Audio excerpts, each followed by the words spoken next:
Hey everybody, Ed here with the Digital Digest, and today I wanted to share yet another update on my experience with the Sony Alpha A7. Now this is a $2,000 kit. You're looking at a full-frame mirrorless interchangeable lens camera based around Sony's E-mount. 24 megapixels, the same full-frame sensor found in the RX1 as well as the A99. So some best-in-class imaging crammed into an incredibly small body, one that really resembles the NEX lineup, which is based around APS-C size sensors that, even though I won't say there's a night and day difference between what APS-C and full frame can do, they tailor to different markets that require different depth of field, resolution, and overall flexibility when it comes to the actual resolution they require. But the fact of the matter is that this body really is a combination of the RX1 and pretty much every NEX camera that Sony's ever made. It's even made at the NEX factory. Even though the NEX brand is gone, that factory is now the Alpha mirrorless factory, essentially, rather than the NEX one. And that is in Thailand. And I have been comparing this camera a lot to the RX1 because it has the same sensor, similar form factor, but some tremendous advantages. Those advantages being, first and foremost, the ability, obviously, to change lenses. This kit 28 to 70 millimeter lens is exactly what it should be as a kit lens.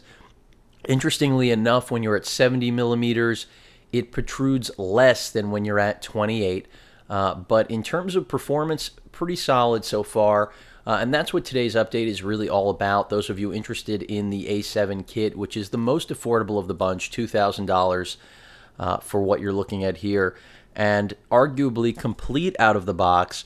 But Sony, of course, is hoping that you're going to look to eventually upgrade this and shop some of that $1,000 plus glass. The only glass right now under $1,000 for the brand new FE mount, even though it is still the E mount, F indicating full frame E mount. So it's really just lenses, not actual difference in the mount system. You're looking at $799 for the 35 millimeter Zeiss glass there, f2.8. Anything beyond that in terms of selection right now is going to put you at $1,000 and up. So it's not only expensive at the beginning, but throughout the lifespan of this product, you're certainly in the Alpha class, which is putting you in a much more expensive class of camera, lens, overall system. You've got the benefit of being able to throw a vertical grip on here, which I haven't gotten yet, but eventually will.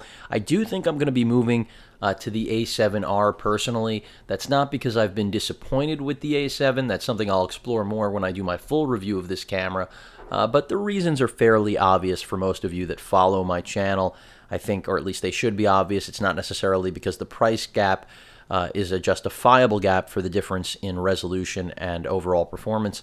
But that aside, focusing on the A7, you've got, as I mentioned, a great full-frame sensor. It's already proven. Autofocus performance, as I've mentioned, around 5 frames per second continuous, and that is leveraging both phase and contrast on sensor, something that you're not going to get with the more expensive A7R, which is priced at $22.99, body only, doesn't even come with this kit lens option. The kit lens still currently not available on its own, but about to become available, and it's priced at a little under $500. So that's why this is a value in the kit form at $2,000. The actual viewfinder, in my experience so far, the best I've ever used on any camera, especially in this class. And that's because you've got the exact same A99 viewfinder, OLED based, Minolta's sensing technology for whether or not you're utilizing the actual viewfinder, the EVF, or the screen. In addition to that, the actual placement, going to the center now, far better for both lefties and righties. Part of my issue with the NEX lineup of cameras, as much as I enjoyed my NEX 6 and 7, was that built-in viewfinder, as compact and high performance as it was, that left side left me pressing my face up against the camera because I wasn't using my right eye. I have a stronger left eye, and that's what it comes down to. So now having a center mount, not only is it better for me in terms of my personal needs, but I think for everyone in the marketplace, it's a better location than what we had with NEX cameras. And even though this, again, isn't a direct competitor to the NEX line, it's still something that inherently is going to draw a comparison. So I do really like this viewfinder. The hot shoe really just allows you to take the flexibility of what you want to do with this to whole new heights, whether you want to put microphone on here, different flash, whatever it may be, sky is pretty much the limit. XLR audio capability can be integrated through this multi-interface shoe. So just so many things. The actual dials that we've got here, standard mode dial works just as I expected, and there's nothing to really talk about there. Very tight, not a lot of wiggle room, which is a good thing. The exposure compensation button also tightened up, and that's because this one is easily changed with inadvertently, simply because of location in correspondence to where your actual thumb is during operation. In terms of ergonomics, just incredible. This grip takes what I enjoyed on the NEX7 and then the NEX6 that followed it to another level, and that's because not only do we have an extended grip, more room for your hand, which you're going to need with these larger lenses, but then even right here you can see indentations, more details that really just signify a clear direction to focus on ergonomics, and the fit is just perfect. I can't stress it enough when I'm using this camera. I have not had a more comfortable hold on any sort of camera that can produce the type of images that this can, because traditionally, of course, to get a full frame experience like this, other than the RX1, I mean specifically with interchangeable lenses, other than of course also the Leica offering, you'd be looking at a tremendous body that just wouldn't feel this comfortable to use over prolonged periods. And now that we've got a vertical grip, you really can use this over a prolonged period, even though the battery doesn't afford that much when it comes to a single use. You're going to get a little over 200 shots. That's nothing in the way of what you'd expect from professional or semi-pro equipment like we're looking at here, or the A7R, but still definitely, in my opinion, above and beyond what you could expect from a next-gen product like this that is a clear game changer in terms of what to expect in both still and video capability from its form factor. Customizable buttons are all over the place. You can see right there, C1. We've got C2 right here, which is next to the thumb dial. We've got a finger dial right here. So basically, you can control everything from exposure to your aperture, shutter speed, anything you want, ISO, you're good. And the point is that there's no menu diving necessary. But let's just say you want a menu dive, and I've covered this already. The great thing about the menu is that it's intuitive. This is the menu that you get when you're dealing with Sony's Alpha mount cameras. All those things. I'm accidentally in panorama mode right now. We'll jump into auto. But if I actually just go into the menu, whether we go into the application list, I mean, this entire menu system, this is what you'll find on the RX1, the RX10, the RX100. This is something that Sony has been standardizing across both the CyberShot and Alpha line for a good reason. People are sick of clunky interfaces, and Sony knows that. It's another recognition of customer feedback and trying to improve the camera, not just in Sony's eyes, but also the customers. And this is one of those big areas of contention that often was really the Achilles for many users of the NEX lineup. So rectified here. In fact, I don't think you're going to see many high-end cameras from Sony anymore that will sport any interface other than the one we're looking at here. The application marketplace is great. It was great on the NEX cameras, and I only expect the same sort of flexibility here. The screen, by the way, also is a different form factor. We've got a 4:3 aspect ratio as opposed to what was found on the NEX lineup, which is more of a wide screen. You can see that clearly. So that's another difference, something that some of you may or may not have noticed, expected, something I wanted to point out. The application store is pretty rich, whether you're accustomed to it or not. First-time users won't realize it's missing a lot of the things that we have already with E-mount in NEX-based cameras that are Wi-Fi compatible or capable. This camera does have NFC also to initiate the Wi-Fi pairing in a seamless fashion, which I've already demoed. It's great whether you're using the smart remote control or any other application down the road that Sony may develop. It's just a fantastic feature, picture transfer, all of those things, direct upload.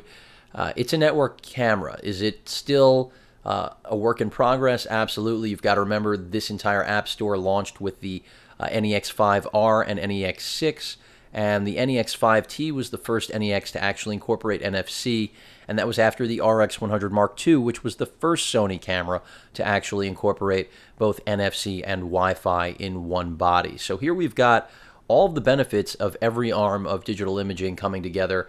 No time lapse here yet. That's something I'm hoping we'll see eventually. You can, of course, look at all of the available applications.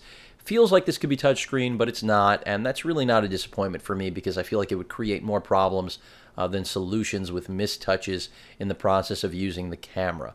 But you can see we've got a multitude here, whether we're talking about multiple exposure, lens compensation, the smart remote, which is free, direct upload, which is also free, photo retouch, picture effect plus, so that you've got even more picture effects than stock, and then a Flickr add-on for direct uploading to Flickr. And this is only going to get more expansive over time. So this is something I've said since the first day that Sony introduced this app store. It's sort of the beginning of what will eventually become standard, I think, for all camera manufacturers, and also what all consumers desire, because we live in a world of smartphones, smart devices. Cameras really can't be neglected. So even though Samsung's the only one who's really taken the smart camera head on, I believe eventually Sony will get this right, especially because they've got a partnership with Google that, if anybody woke up, could really be leveraged heavily with that instant backup feature. I'm not even going to get into that right now. Save that for another day, and also maybe I should be pitching that to Google rather than talking about it here. But the A7 really has gone above and beyond my expectations here. It takes the TriNav system from the NEX6, redefines it by giving you things that you would traditionally expect from a manual-based camera, rather than trying to reinvent how you get access. Not to say that the TriNav wasn't groundbreaking. It was, because it did arguably give you all of the control you could possibly need from a mirrorless interchangeable lens camera that was still a third of the size of comparable APS-C cameras. And that's exactly what the A7 delivers here. In terms of whether or not you need the A7 or A7R, that all comes down to the resolution. In my experience, I think that most users will be blown away by what the A7 delivers on its own, even with the kit lens.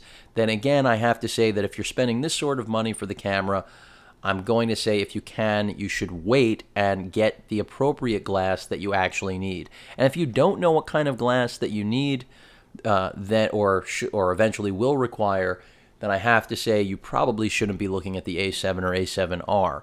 Even though Sony would still love for you to buy it, it's an expensive flagship camera that represents so much to them. So sure, they would love that to happen, but if you really don't know what kind of lens you need, you probably shouldn't be buying this camera. That's not who it is targeting. You would definitely be better suited going with something from the CyberShot line like the RX1 if you still want professional image quality from something that can actually get in your pocket, as opposed to this camera. Because even with a pancake lens, this thing is just not going to make it. The body is simply above and beyond what we've come to expect from other mirrorless, whether we're talking about Micro Four Thirds or, of course, Sony's very own NEX mirrorless cameras. This is substantially larger, even though it still makes all other full-frame cameras look like, giant ogres from another era. But the weather sealing is great. Everything I've shot with this has come out well. I've put up a couple of video samples, and there's no way I could say right now that at its price point, it's overpriced. There's no question that it's expensive, but it's a great camera, and it just redefines, again, the expectations. One thing I will point out is that I really wish I could use more glass with this. So far in my experience, I've been working with the kit lens, which has been living on it for the most part because it's the only way I can truly get a full frame experience out of this device right now. But I also have my wide angle, the 10 to 18 millimeter, but it's cropped, the f4 for the E mount, but of course we're talking about the cropped E mount for APS-C. And then I also have my 18 to 200 power zoom, which is actually a great pairing for this camera to turn it into a bona fide video camera, because after all, for video performance, you don't necessarily need that entire full frame. So really good pairing for those of you wondering. And eventually I'll get around to posting some video samples so that those curious about what to really expect from E-mount when it comes to, or I should say, the cropped E-mount lenses from the NEX lineup, how they'll perform when it comes to video on a camera like this, you'll get a good idea. And that's one area where I could see keeping my 18 to 200 power zoom for this brand new A7 or A7R, because that will sort of let it double as a video camera in a way that clearly no full frame E-mount lens is going to give me, at least in the current roadmap. I'm sure eventually power zooms will make their way too, because this is a jack of all trades camera that is a master of all, not none. It really can do everything. No overheating, by the way, in my experience with video. That's another critical update for those of you wondering. So that was an NEX problem I'm not seeing here, and I'm not surprised because here we're working with a different device altogether, full frame, larger body. So a lot to like here. My favorite feature is definitely, believe it or not, the weather sealing, because that's just something I've always wanted, and Sony just didn't deliver, and now we finally have it. So that's another thing you can consider when building the price. No flash here, but how often are you going to really need it? This is a low light gem, as is the A7R, even though it suffers, some would argue, a little bit more in low light because of the extra megapixel count, but with that low pass filter removed, it is a sharper digital imaging device. But when it comes to video, they're both capable of the same AVC HD 1080p 60p captured at 24 megabits per second. And the actual ergonomics design, all of the buttons identical. Build quality here a little bit less substantial, but I think that anybody who would actually put them side by side would be hard pressed to notice the nuance, the differences between the A7 and A7R. It's really about the images that you get out of camera. But this is just going to develop. I think we're looking at the future, eventually looking forward to giving you my full review of the A7 and hopefully eventually the A7R as well, because even though they're so similar, they are definitely directed at different customers. And that's, again, because not just of the price difference, but also the idea of removing the low-pass filter and bringing you that resolution. I mean, the person who wants the A7R is the person who's replacing their Nikon D800, because as I've mentioned in previous videos, Nikon does lean on Sony for their sensors, so it's a logical, natural step to pick up an A7R to replace something like the D800, or at least achieve very similar, if not arguably better results, depending on your purview. And then the ability to pair this camera or the 7R with any legacy glass with an inexpensive adapter and use Sony's peak focusing, it makes manual as quick, if not faster, than auto, especially on these cameras, because the A7 and A7R, again, not stellar. These aren't sports cameras. You can try your hand at nature, no question, but speed is not their forte. It's all about quality.